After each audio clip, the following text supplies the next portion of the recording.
standing shamefully in a courtroom, surrounded by demons on my left and angels on my right. Satan as the persecutor, holding millions of records about my life, and God sitting on a throne with a mighty gavel in his hand. I had no lawyer. Placed on trial for things such as lying, stealing, and fornication. For this was the beginning of my tribulation, for there was no reason to plead an innocent statement, for all the evidence was sitting right there with Satan.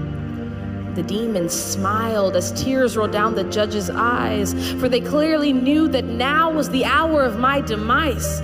But wait.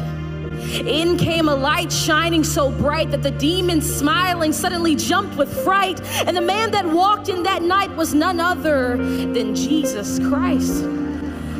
Darkness departed to give way, and glory was all the angels could say. As the man that walked in that night pulled out a lighter and immediately set Satan's records against me on fire. He took the sentence file and erased my name, looked at me in the eyes and said, "Daughter, I'll take the blame." Handcuffs were placed on this man and he was thrown to the ground. The entire courtroom gasped at this horrendous sound, and the sudden seized the beat of his heart. The man that walked in glowing had now become dark. I did this to him. My lying, my stealing, my cheating, and he took the pain and spent 3 days in the hell that I was to go to for eternity. I left the courtroom that day, and there was nothing I could say. I was found innocent, for Christ handled the debt that I was to pay. This type of love is more than you could give to a girlfriend, boyfriend, husband, wife. This man died for me.